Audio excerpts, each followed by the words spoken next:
Hi friends, ನಾನು ರೀಸೆಂಟಾಗಿ ಒಂದು ಗೂಗಲ್ ಇವೆಂಟ್ನ ನೋಡಿದೆ ಆಂಡ್ರಾಯ್ಡ್ 17 ಬಗ್ಗೆ. ಆದರೆ ಅದರಲ್ಲಿ ನನಗೆ ಏನು ಅನಿಸ್ತು ಅಂದರೆ ಗೂಗಲ್ ಸ್ವಲ್ಪ ಜಾಸ್ತಿ ಸೇಫ್ ಪ್ಲೇ ಮಾಡ್ತಾ ಇದೆ.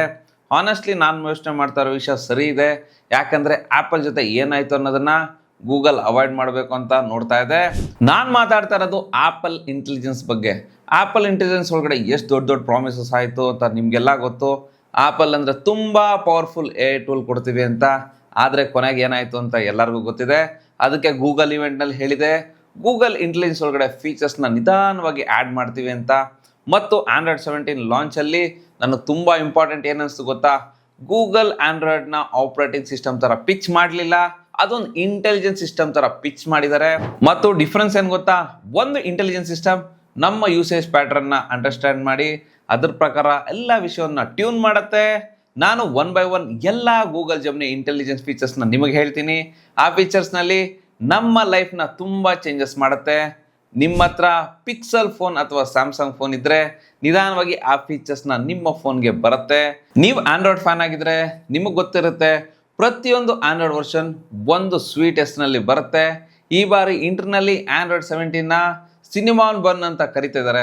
ಇದರಲ್ಲಿ ಕೂಲ್ ಫೀಚರ್ಸ್ ಬಗ್ಗೆ ಮಾತಾಡೋದಾದ್ರೆ ಟಾಸ್ಕ್ ಆಟೋಮೇಷನ್. ಇದರಲ್ಲಿ ಗೂಗಲ್ ಜೆಮಿನಿ ಒಂದು ಏಜೆಂಟ್ ಥರ ಕೆಲಸ ಮಾಡುತ್ತೆ. ಈ ಫೀಚರ್ಸ್ ಬಂದಮೇಲೆ ನಾವು ಗೂಗಲ್ ಜೆಮಿನಿಗೆ ಹೋಗಿ ಸುಲಭವಾಗಿ ಟಿಕೆಟ್ ಬುಕ್ ಮಾಡು ಅಂದರೆ ಗೂಗಲ್ ಜೆಮಿನಿ ನಿಮ್ಮ ಎಲ್ಲ ಕೆಲಸ ಮಾಡಿ ಡೈರೆಕ್ಟ್ ಪೇಮೆಂಟ್ ಪೇಜ್ಗೆ ಕರ್ಕೊಂಡೋಗುತ್ತೆ. ಜಸ್ಟ್ ನೀವು ಪಿನ್ ಹಾಕಿದ್ರೆ ಸಾಕು. ಈಗ ಸೆಕೆಂಡ್ ಫೀಚರ್ಸ್ ಕಡೆ ಬಂದರೆ ಇದೊಂದು ನನಗೆ ತುಂಬ ಇಂಟ್ರೆಸ್ಟಿಂಗ್ ಅನಿಸ್ತು. ಇದಕ್ಕೆ ಆಟೋಫಿಲ್ ಅಂತ ಕರೀತಾರೆ. ನಾವು ಯೂಸ್ ಮಾಡೋ ಗೂಗಲ್ ಕೀಬೋರ್ಡ್ ಜೆಮಿನಿ ಜೊತೆಗೆ ಲಿಂಕ್ ಆಗಿರುತ್ತೆ. ನೀವೊಂದು ಕ್ರೆಡಿಟ್ ಕಾರ್ಡ್ ಅಥವಾ ಪಾಸ್ಪೋರ್ಟ್ನ ಆಟೋಫಿಲ್ ಸೇವ್ ಮಾಡಿಲ್ಲ ಅಂದರೆ ಗೂಗಲ್ ಜೆಮಿನಿ ಎಷ್ಟು ಇಂಟೆಲಿಜೆಂಟ್ ಇರುತ್ತೆ ಅಂದರೆ ಅದು ಮೊದಲು ನಿಮ್ಮ ಗ್ಯಾಲರಿನ ಸ್ಕ್ಯಾನ್ ಮಾಡುತ್ತೆ. ಅಲ್ಲಿ ಈಗಾಗಲೇ ಕ್ರೆಡಿಟ್ ಕಾರ್ಡ್ ಅಥವಾ ಡಾಕ್ಯುಮೆಂಟ್ಸ್ ಇದೆಯಾ ಅಂತ ಚೆಕ್ ಮಾಡುತ್ತೆ. ಮತ್ತೆ ಅಲ್ಲಿಂದನೇ ಆಟೋಫಿಲ್ ಸಜೆಷನ್ ಕೊಡುತ್ತೆ. ಅಬ್ಸಲ್ಯೂಟ್ಲಿ ಈ ಫೀಚರ್ ಬಂದಮೇಲೆ ಪ್ರೈವಸಿ ಕನ್ಸರ್ನ್ಸ್ ತುಂಬ ಜನ ರೈಸ್ ಮಾಡ್ತಾರೆ. ಆದರೆ ಈಗಾಗಲೇ ಗೂಗಲ್ ಫೋಟೋಸ್ಗೆ ಎಲ್ಲವನ್ನು ಅಪ್ಲೋಡ್ ಮಾಡಿದ್ದಾರೆ. ಹೀಗಾಗಿ ಪ್ರೈವಸಿ ಬಗ್ಗೆ ಫ್ಯೂಚರ್ನಲ್ಲಿ ಏನಾಗುತ್ತೆ ಬೇರೆ ವಿಷಯ. ಈಗ ಮೂರನೇ ಇಂಪಾರ್ಟೆಂಟ್ ಫೀಚರ್ಸ್ ಬಗ್ಗೆ ಮಾತಾಡೋಣ. ರ್ಯಾಂಬ್ಲರ್ ಅನ್ನೋ ಫೀಚರ್ಸ್ ಬರ್ತಾ ಇದೆ. ಇದು ಕೂಡ ಗೂಗಲ್ ಕೀಬೋರ್ಡ್ ಫೀಚರ್ಸ್ ಆಗಿದೆ. ನಾವು ಮೈಕ್ ಬಟನ್ ಪ್ರೆಸ್ ಮಾಡಿ ಮಾತಾಡಿದ್ರೆ ಟೈಪಿಂಗ್ ಆಗುತ್ತೆ ಅಲ್ವಾ, ಅದೇ ಥರ ಈ ರ್ಯಾಂಬ್ಲರ್ ಅದೇ ಕಾನ್ಸೆಪ್ಟ್ ಆಗಿದೆ. ಆದರೆ ಇದು ಇನ್ನೂ ಅಡ್ವಾನ್ಸ್ ವರ್ಷನ್ ಆಗಿದೆ. ಬಂದಮೇಲೆ ವಾಯ್ಸ್ ಟೈಪಿಂಗ್ ಎಷ್ಟು ಸ್ಮಾರ್ಟ್ ಆಗಿದೆ ಅಂತ ನಿಮಗೆಲ್ಲ ಗೊತ್ತಿದೆ. ಆದರೆ ಗೂಗಲ್ ಹೇಳ್ತಾ ಇರೋದೇನೆಂದರೆ ರ್ಯಾಂಬ್ಲರ್ನಲ್ಲಿ ನ್ಯಾಚುರಲ್ ಲ್ಯಾಂಗ್ವೇಜ್ನಲ್ಲಿ ಮಾತಾಡಿದ್ರು ಅರ್ಥ ಮಾಡ್ಕೊಳ್ಳುತ್ತೆ. ಅಂದರೆ ಇಂಗ್ಲೀಷಲ್ಲಿ ಮಾತಾಡ್ತಾ ಕನ್ನಡ ಭಾಷೆಗೆ ಶಿಫ್ಟ್ ಆದರೆ ಅದು ಚೆನ್ನಾಗಿ ಅರ್ಥ ಮಾಡ್ಕೊಂಡು ಟೈಪ್ ಮಾಡುತ್ತೆ. ಮತ್ತೆ ಪಾಸ್ ಇದ್ರೂ ಅಥವಾ ಸ್ಲೋ ಆಗಿ ಮಾತಾಡಿದ್ರು ಕೂಡ ಎಲ್ಲವನ್ನು ಅಂಡರ್ಸ್ಟ್ಯಾಂಡ್ ಮಾಡುತ್ತೆ. ನನ್ನ ಪ್ರಕಾರ ಈ ಫೀಚರ್ಸ್ ತುಂಬ ಪಾಪ್ಯುಲರ್ ಆಗುತ್ತೆ. ಯಾಕಂದರೆ ಟೈಪಿಂಗ್ ಮಾಡೋಕ್ಕೆ ಸ್ವಲ್ಪ ಜನರಿಗೆ ಕಷ್ಟ ಆಗುತ್ತೆ. ವಯಸ್ಸಾಗಿರೋರು ಟೈಪ್ ಮಾಡೋದಕ್ಕೂ ಸ್ವಲ್ಪ ಜನಕ್ಕೆ ಕಷ್ಟ ಆಗುತ್ತೆ. ಎಲ್ಲರಿಗೂ ಒಂದು ಸೊಲ್ಯೂಷನ್ ಸಿಗುತ್ತೆ. ಇನ್ನು ನೆಕ್ಸ್ಟ್ ಫೀಚರ್ಸ್ ಕಡೆ ಬಂದರೆ ಈ ಫೀಚರ್ಸ್ ಸ್ವಲ್ಪ ಡಿಫ್ರೆಂಟ್ ಆಗಿದೆ. ಸ್ಕ್ರೀನ್ ರಿಯಾಕ್ಷನ್ ಅನ್ನೋ ಫೀಚರ್ಸ್ ಬರ್ತಾ ಇದೆ. ನೀವು ಇನ್ಸ್ಟಾಗ್ರಾಮ್ನಲ್ಲಿ ರಿಯಾಕ್ಷನ್ ವಿಡಿಯೋಸ್ ನೋಡ್ತೀರಲ್ವಾ, ಮುಂದೆ ಈ ವ್ಯಕ್ತಿಯ ಫೇಸ್ ಕಾಣುತ್ತೆ, ಹಿಂದೆ ವಿಡಿಯೋ ಪ್ಲೇ ಆಗುತ್ತೆ. ಅದೇ ರೀತಿ ಈ ಫೀಚರ್ಸ್ ಕೆಲಸ ಮಾಡುತ್ತೆ. ಆಂಡ್ರಾಯ್ಡ್ 17ನಲ್ಲಿ ಸ್ಕ್ರೀನ್ ರೆಕಾರ್ಡಿಂಗ್ ಮಾಡಿದಾಗ ನಮ್ಮ ಫೇಸ್ ರಿಯಾಕ್ಷನ್ ಕೂಡ ಆ್ಯಡ್ ಮಾಡ್ಬೋದು. ಮತ್ತೊಂದು ಗುಡ್ ನ್ಯೂಸ್ ಏನಂದರೆ ಇಷ್ಟು ವರ್ಷ ವೆಯ್ಟ್ ಮಾಡಿದ್ದೀವಿ. ಮೊದಲು ಇನ್ಸ್ಟಾಗ್ರಾಮ್ ಮತ್ತು ಸ್ನ್ಯಾಪ್ಚಾಟ್ನ ಐಫೋನಲ್ಲಿ ಮಾತ್ರ ಆಪ್ಟಿಮೈಸೇಷನ್ ಆಗ್ತಾ ಇತ್ತು ಅಂತ ನಾವು ಹೇಳ್ತಿದ್ವಿ. ಆದರೆ ಈಗ ಫೈನಲಿ ಆಂಡ್ರಾಯ್ಡ್ 17ನಲ್ಲಿ ಒಂದು ಚೇಂಜಸ್ ಆಗಿದೆ. ನಮ್ಮ ಫೋನ್ಗೆ ಆಂಡ್ರಾಯ್ಡ್ 17 ಬಂದಮೇಲೆ ಇನ್ಸ್ಟಾಗ್ರಾಮ್ ಸ್ಟೋರಿ ರೆಕಾರ್ಡ್ ಮಾಡುವಾಗ ಬೆಸ್ಟ್ ಫೋಟೋಸ್ ಮತ್ತು ವಿಡಿಯೋ ಕ್ವಾಲಿಟಿನ ಎಕ್ಸೆಪ್ಟ್ ಮಾಡ್ಬೋದು. ಯಾಕಂದರೆ ಆಂಡ್ರಾಯ್ಡ್ 17ನಲ್ಲಿ ಇನ್ಸ್ಟಾಗ್ರಾಮ್ ಆ್ಯಪ್ನಲ್ಲಿ ಅಲ್ಟ್ರಾ HDR, ನೈಟ್ ಸೈಟ್ ಮತ್ತು ವಿಡಿಯೋ ಸ್ಟೆಬಿಲೇಷನ್ ಸಪೋರ್ಟ್ ಸಿಗ್ತಾ ಇದೆ. ಗೂಗಲ್ ಮತ್ತು ಮೆಟಾ ಸೇರಿ ಇದನ್ನು ಪಾಸಿಬಲ್ ಮಾಡ್ತಾ ಇದ್ದಾರೆ. ಇನ್ನೊಂದು ಇಂಟ್ರೆಸ್ಟಿಂಗ್ ಫೀಚರ್ಸ್ ಬರ್ತಾ ಇದೆ, ಪಾಸ್ ಪಾಯಿಂಟ್.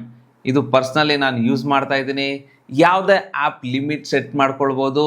ಉದಾಹರಣೆಗೆ ನಾನು ಇನ್ಸ್ಟಾಗ್ರಾಮ್ ತುಂಬ ಯೂಸ್ ಮಾಡ್ತಾ ಇದ್ದೀನಿ ಅಂದರೆ ಪಾಸ್ ಪಾಯಿಂಟ್ ಫೀಚರ್ಸ್ನಲ್ಲಿ ಅದನ್ನು ಕಂಟ್ರೋಲ್ ಮಾಡ್ಬೋದು.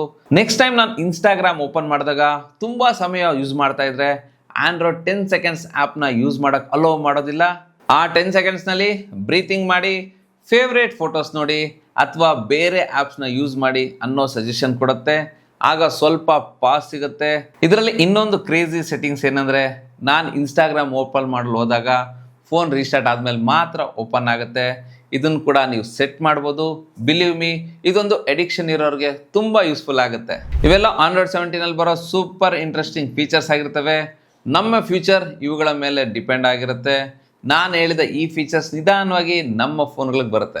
ಆದರೆ ಈಗ ಆಂಡ್ರಾಯ್ಡ್ 17 ಇನ್ಸ್ಟಾಲ್ ಮಾಡಿದ ತಕ್ಷಣ ಸಿಗೋ ಫೀಚರ್ಸ್ ಬಗ್ಗೆ ಮಾತಾಡೋಣ. ಮೊದಲನೇ ಫೀಚರ್ ಕಸ್ಟಮ್ ವಿಡ್ಜೆಟ್ ಕ್ರಿಯೇಟರ್. ಇದು ತುಂಬ ಇಂಟ್ರೆಸ್ಟಿಂಗ್ ಆಗಿದೆ. ನಾನು ಗೂಗಲ್ ಜೆಮಿನಿಗೆ ನ್ಯಾಚುರಲ್ ಲ್ಯಾಂಗ್ವೇಜ್ನಲ್ಲಿ ಯಾವ ರೀತಿ ವಿಜೆಟ್ ಬೇಕು ಅಂತ ಹೇಳಿದ್ರೆ ಅದು ಆಟೋಮೆಟಿಕಲಿ ಸ್ಪೆಷಲ್ ಆಗಿ ವಿಜೆಟ್ ಕ್ರಿಯೇಟ್ ಮಾಡಿಕೊಡುತ್ತೆ. ಎಕ್ಸಾಂಪಲ್, ಇವತ್ತು ಮಳೆ ಬರ್ತಾ ಇದೆ, ಅದನ್ನ ಒಂದು ವಿಜೆಟ್ ಕ್ರಿಯೇಟ್ ಮಾಡಿಕೊಡು ಅಂದರೆ ಅದು ಆಟೋಮೆಟಿಕಾಗಿ ಕ್ರಿಯೇಟ್ ಮಾಡಿಕೊಡುತ್ತೆ. ನೆಕ್ಸ್ಟ್ ಫೀಚರ್ಸ್ ಬಗ್ಗೆ ಮಾತಾಡೋದಾದ್ರೆ ಆ್ಯಪ್ ಬಂಡಲ್. ಯಾವುದೇ ಆ್ಯಪನ್ನು ಫ್ಲೋಟಿಂಗ್ ವಿಂಡೋಸ್ನಲ್ಲಿ ಯೂಸ್ ಮಾಡ್ಬೋದು. ನಾರ್ಮಲ್ ಫೋನ್ಸಲ್ಲಿ ಕೆಲಸ ಮಾಡುತ್ತೆ, ಆದರೆ ಫೋಲ್ಡಬಲ್ ಫೋನ್ಸ್ನಲ್ಲಿ ಇದು ಜಾಸ್ತಿ ಯೂಸ್ಫುಲ್ ಆಗುತ್ತೆ. ಯಾಕಂದರೆ ನೀವು ಫೋಲ್ಡ್ ಮಾಡಿದಾಗ ಮೇಲೆ 4 ಆ್ಯಪಲ್ಲಿ ಕೆಳಗಡೆ 4 ಆ್ಯಪ್ನ ಯೂಸ್ ಮಾಡ್ಬೋದು. ಮತ್ತೊಂದು ಇಂಟ್ರೆಸ್ಟಿಂಗ್ ಫೀಚರ್ಸ್ ಏನಂದರೆ native controller wrapping.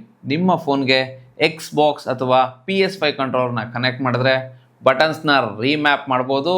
X button, O button ಎಲ್ಲವನ್ನು ಆಂಡ್ರಾಯ್ಡ್ ಒಳಗಡೆ ಕಸ್ಟಮೈಸೇಷನ್ ಮಾಡ್ಕೊಳ್ಬೋದು. ಈಗ ಇದರ ಡಿಸೈನ್ ಚೇಂಜಸ್ ಬಗ್ಗೆ ಮಾತಾಡೋದಾದರೆ ಹಾನೆಸ್ಟ್ಲಿ ಹೇಳ್ಬೇಕಂದ್ರೆ ಏನು ಅಂಥ ದೊಡ್ಡ ಚೇಂಜಸ್ ಮಾಡಿಲ್ಲ. ಆದರೆ ಐಫೋನಲ್ಲಿ ಇರೋ ಥರ ಗ್ಲಾಸ್ ಥೀಮ್ನ ಒಂದೇ ಬ್ಲರ್ ಎಫೆಕ್ಟ್ ಗೂಗಲಲ್ಲಿ ಆ್ಯಡ್ ಮಾಡಿದೆ. ಈ ಬ್ಲರ್ ಎಫೆಕ್ಟ್ ಎಲ್ಲ ಕಡೆ ಬರುತ್ತೆ. ವಾಲ್ಯೂಮ್ ಕಂಟ್ರೋಲರ್, ನೋಟಿಫಿಕೇಶನ್ ಪ್ಯಾನಲ್ ಎಲ್ಲ ಕಡೆ ಬ್ಲರ್ ಎಫೆಕ್ಟ್ ಕೊಡುತ್ತೆ. ಗೂಗಲ್ನ ಎಲ್ಲ ಇಮೇಜಸ್ ಕೂಡ 3Dಗೆ ಕನ್ವರ್ಟ್ ಮಾಡಿದ್ದಾರೆ. ಮತ್ತೊಂದು ಇಂಪಾರ್ಟೆಂಟ್ ಸೆಕ್ಯೂರಿಟಿ ಫೀಚರ್ಸ್ ಆ್ಯಪ್ ಬಂದಿದೆ, ಒನ್ ಟೈಮ್ ಪ್ರೀಸೈಸ್ ಲೊಕೇಶನ್. ಹೊಸ ಆ್ಯಪ್ ಇನ್ಸ್ಟಾಲ್ ಮಾಡಿದ್ರೆ ಅಥವಾ ಟ್ರಸ್ಟ್ ಇಲ್ದಿರೋ ಆ್ಯಪ್ಸ್ ಇನ್ಸ್ಟಾಲ್ ಮಾಡಿದ್ರೆ ಒಂದು ಬಾರಿ ಮಾತ್ರ ಪ್ರೀಸೈಸ್ ಲೊಕೇಶನ್ ಆಕ್ಸೆಸ್ ಕೊಡ್ಬೋದು, ಮತ್ತೆ ಕೊಡಬೇಕು ಅನ್ನೋ ಅವಶ್ಯಕತೆ ಇಲ್ಲ. ಸ್ನೇಹಿತರೆ, ಗೂಗಲ್ ಈಗ ಹಲವಾರು ಆಂಡ್ರಾಯ್ಡ್ ಡೆವಲಪರ್ಸ್ ಜೊತೆಗೆ ತುಂಬ ಕೆಲಸ ಮಾಡ್ತಾ ಇದೆ. ಇನ್ಸ್ಟಾಗ್ರಾಮ್ ಎಡಿಟ್ ಆ್ಯಪ್ನಲ್ಲಿ ಬ್ಯಾಕ್ಗ್ರೌಂಡ್ ಮ್ಯೂಸಿಕ್ ಮತ್ತು ಬ್ಯಾಕ್ಗ್ರೌಂಡ್ ನಾಯ್ಸ್ನ ಸಪ್ರೇಟ್ ಮಾಡುವ ಆಪ್ಷನ್ ಬರ್ತಾ ಇದೆ. Finally premium pro beta Android ಜೊತೆಗೂ ಬರ್ತಾ ಇದೆ. ಆಂಡ್ರಾಯ್ಡ್ ಟ್ಯಾಬ್ಲೆಟ್ಸ್ನಲ್ಲೂ ಕೂಡ ಪ್ರೀಮಿಯಂ ಪ್ರೋನ ಯೂಸ್ ಮಾಡ್ಬೋದು. ಜೊತೆಗೆ ಯೂಟ್ಯೂಬ್ ಶಾರ್ಟ್ಸ್ಗಾಗಿ ವಿಶೇಷ ಆಪ್ಟಿಮೈಸೇಷನ್ ಕೂಡ ಮಾಡ್ಬೋದು. ನನ್ನ ಪ್ರಕಾರ ಆಂಡ್ರಾಯ್ಡ್ 17 ತುಂಬ ಸೇಫಾಗಿ ಪ್ಲೇ ಮಾಡುತ್ತೆ. ದೊಡ್ಡ ಚೇಂಜಸ್ ಬದಲು ಸ್ಮಾಲ್ ಚೇಂಜಸ್ ಮಾಡ್ತಾ ಇದ್ದಾರೆ, ಆದರೆ ಇಂಪಾರ್ಟೆಂಟ್ ಫೀಚರ್ಸ್ನ ಆ್ಯಡ್ ಮಾಡ್ತಾ ಇದ್ದಾರೆ. ಈಗ ಫೀಚರ್ಸ್ ಅಪ್ಡೇಟ್ ಮತ್ತು ಫೀಚರ್ಸ್ ಮೇಲೆ ಜಾಸ್ತಿ ಫೋಕಸ್ ಇದೆ. ನನಗೇನಿಸ್ತು ಅಂದರೆ ಆಂಡ್ರಾಯ್ಡ್ 17ನ ಜೆಮಿನಿ ಎಕ್ಸ್ಚೇಂಜ್ ಥರ ಲಾಂಚ್ ಮಾಡ್ತಾ ಇದ್ದಾರೆ ಮತ್ತು ಏರ್ ಡ್ರಾಪ್ ಥರ ಫೈಲ್ ಶೇರಿಂಗ್ ಕೂಡ ಆಂಡ್ರಾಯ್ಡ್ನಲ್ಲಿ ಬರ್ತಾ ಇದೆ. ಐಫೋನ್ ಜೊತೆಗೂ ಫೈಲ್ ಶೇರ್ ಮಾಡ್ಬೋದು. ಯಾವ ಆಂಡ್ರಾಯ್ಡ್ ಫೋನ್ಗೆ ಇದು ಬರ್ತಾ ಇದೆ ಅನ್ನೋ ಲೀಸ್ಟ್ನ ತೋರಿಸ್ತೀನಿ ನೋಡಿ. ಮತ್ತೆ ಗೂಗಲ್ ಬುಕ್ನ ಲಾಂಚ್ ಮಾಡ್ತಿದೆ. ಲಿನೋವಾ, HP ಮತ್ತು ಬೇರೆ ಪಾರ್ಟ್ನರ್ಸ್ ಜೊತೆಗೆ ಸೇರಿ ಇದನ್ನು ಕೂಡ ಮಾಡ್ತಾ ಇದ್ದಾರೆ. ಇದು ಮ್ಯಾಕ್ಬುಕ್ ನಿಯೋಗೆ ಕಾಂಪಿಟೇಷನ್ ಕೊಡಲು ಪ್ಲಾನ್ ಮಾಡಿದ್ದಾರೆ. ಇದರಲ್ಲಿ ಗೂಗಲ್ ಜೆಮಿನಿ ಫೀಚರ್ಸ್ ತುಂಬ ಆ್ಯಡ್ ಮಾಡಿದ್ದಾರೆ, ಆದರೆ ಸ್ಪೆಸಿಫಿಕೇಶನ್ಸ್ ಅಥವಾ ಹಾರ್ಡ್ವೇರ್ ಬಗ್ಗೆ ಇನ್ನೂ ಡಿಸ್ಕ್ಲೋಸ್ ಮಾಡಿಲ್ಲ. ಇಂಟೆಲ್ ಜೊತೆಗೆ ಸೇರಿ ಕೆಲಸ ಮಾಡ್ತಿದ್ದೀವಿ ಅಂತ ಹೇಳಿದ್ದಾರೆ. ಗೂಗಲ್ ಬುಕ್ ಲಾಂಚ್ ಆದಮೇಲೆ ಡೆಡಿಕೇಟೆಡ್ ವಿಡಿಯೋ ಮಾಡ್ತೀವಿ, ವೆಯ್ಟ್ ಮಾಡಿ. ಪ್ರಾಡಕ್ಟ್ ತುಂಬ ಇಂಟ್ರೆಸ್ಟಿಂಗ್ ಆಗಿರುತ್ತೆ. ಈಗ ನೀವು ಕಮೆಂಟ್ ಸೆಕ್ಷನಲ್ಲಿ ಹೇಳಿ ಆಂಡ್ರಾಯ್ಡ್ 17 ನಿಮ್ಗೆ ಏನಿಸ್ತು ಅಂತ. ಯಾವ ಚೇಂಜಸ್ ಎಕ್ಸೆಪ್ಟ್ ಮಾಡ್ತಿದ್ದೀರಾ? ಗೂಗಲ್ ಇನ್ನೂ ಏನೇನು ಚೇಂಜಸ್ ಮಾಡಬೇಕು ಮಾಡಿಲ್ಲ ಅಂತ ಹೇಳಿ. ಈ ವಿಡಿಯೋ ಇಷ್ಟ ಆದರೆ ಲೈಕ್ ಮಾಡಿ, ನಮ್ಮ ಚಾನಲ್ನ ಸಬ್ಸ್ಕ್ರೈಬ್ ಮಾಡಿಲ್ಲ ಅಂದರೆ ಸಬ್ಸ್ಕ್ರೈಬ್ ಮಾಡಿ. Ravikumar signing off. Thank you, ಧನ್ಯವಾದಗಳು.